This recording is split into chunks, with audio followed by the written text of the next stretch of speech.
Meski gencatan senjata telah disepakati, Israel terus melakukan pelanggaran dan menyerang Hizbullah di Lebanon.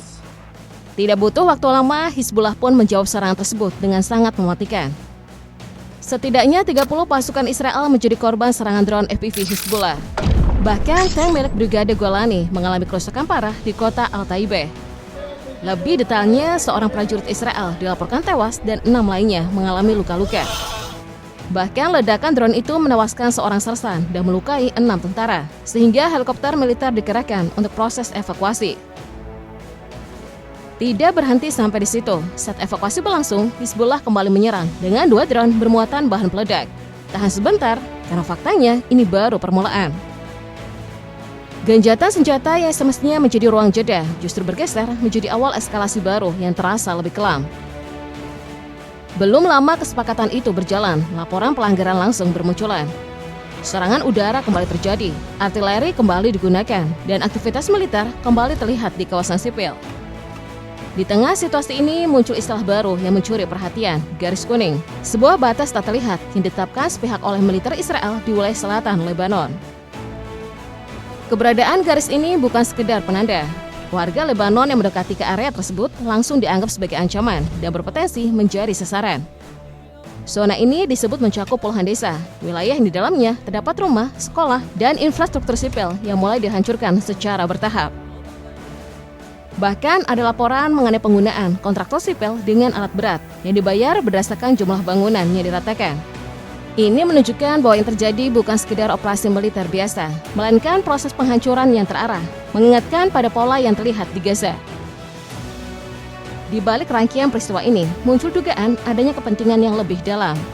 Bukan hanya soal keamanan, tetapi juga terkait faktor ekonomi, terutama di wilayah dengan potensi sumber daya seperti ladang gas.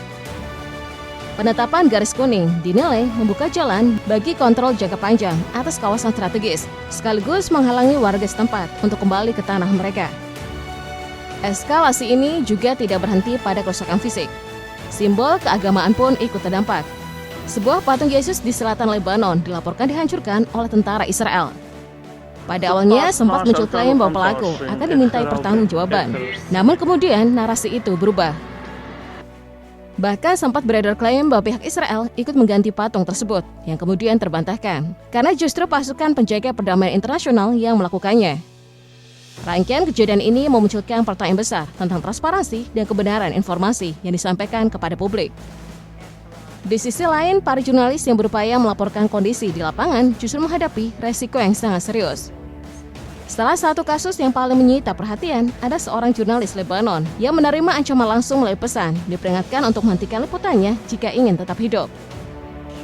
Tidak lama kemudian, ia tewas dalam sebuah serangan.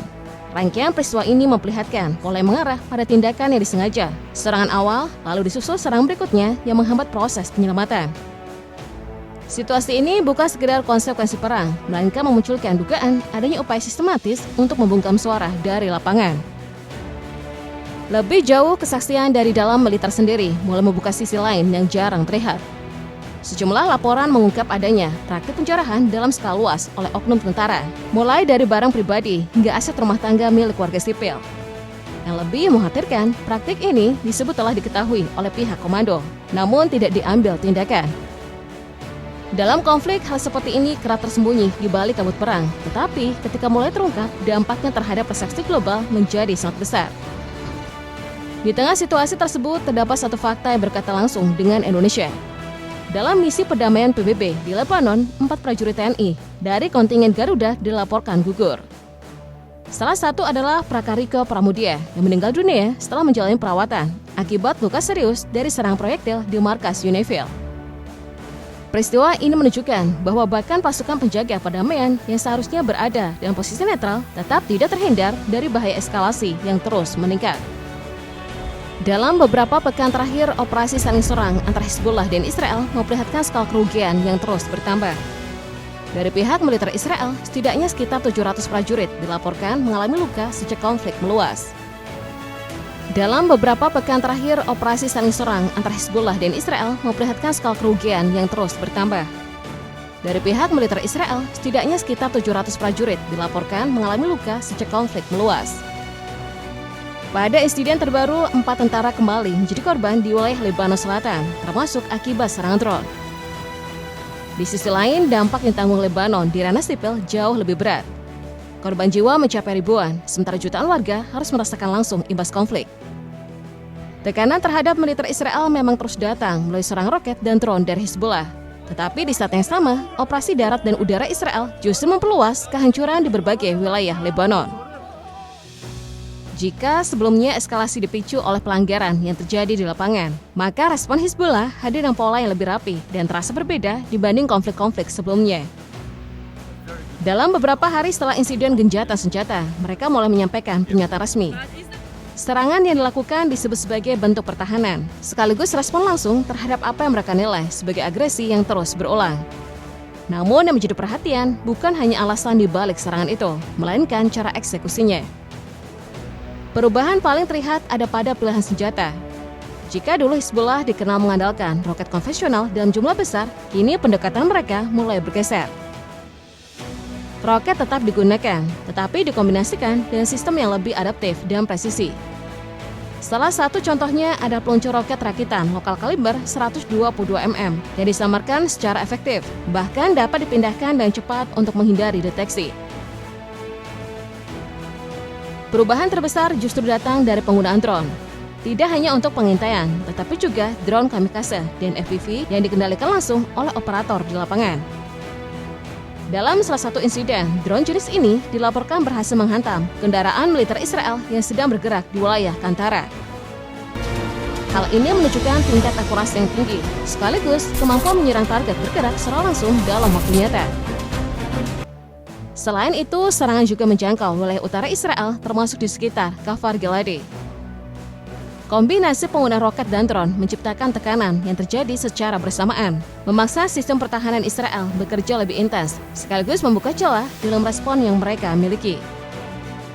Di sisi lain, Hizbullah juga mulai memperlihatkan peningkatan pada kemampuan pertahanan udaranya. Dalam sebuah insiden, mereka dilaporkan berhasil menjatuhkan drone pengintai Israel jenis Harmas 450 di atas wilayah Tire. Indikasi yang muncul mengarah pada penggunaan sistem rudal portable (MAMPETS) yang umumnya digunakan untuk menghadapi ancaman udara jarak dekat. Peristiwa ini memberi sinyal bahwa mereka tidak hanya fokus menyerang, tetapi juga mulai mampu menantang dominasi udara lawan di area tertentu. Di wilayah Al-Bayada, mereka bahkan mengklaim berhasil menghantam posisi artileri baru milik Israel melalui teknik dive bombing menggunakan drone. Serangan tersebut disebut menyebabkan kerusakan signifikan pada sistem kendali tembakan. Pola serangan seperti ini menunjukkan bahwa target mereka tidak terbatas pada personel, tetapi juga mencakup infrastruktur militer yang memiliki peran penting.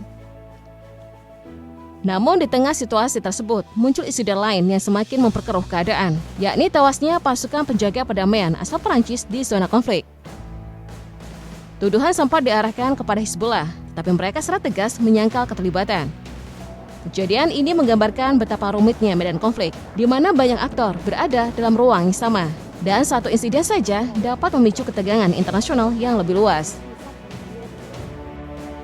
Pemerintah Lebanon sendiri berada dalam posisi yang sulit. Amerika Serikat mendorong perpanjangan gencatan senjata sebagai langkah sementara untuk menahan eskalasi lebih jauh. Namun pendekatan Washington kini dihadapkan pada perubahan opini publik yang cukup signifikan. Data terbaru menunjukkan sekitar 74% generasi Z di Amerika bersimpati kepada Palestina, sementara hanya sekitar 26% yang cenderung mendukung Israel. Di sisi lain, Iran tetap mempertahankan posisinya sebagai pemain kunci dalam dinamika ini. Tekanan dari komunitas internasional terhadap Israel pun kian terasa. Di kawasan Eropa, sejumlah negara seperti Spanyol dan Irlandia mulai mendorong langkah yang lebih konkret, termasuk wacana untuk menangguhkan kerjasama.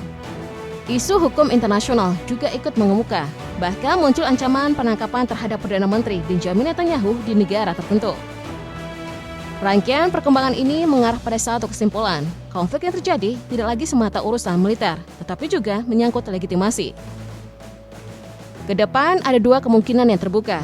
Eskalasi bisa terus membesar jika serangan balasan berlangsung tanpa henti dan melibatkan lebih banyak aktor. Pada akhirnya, semuanya bergantung pada kemampuan menahan tekanan politik dan merespon dorongan internasional. Satu keputusan yang keliru bisa memplos konflik, sementara langkah yang tepat berpotensi meredakannya.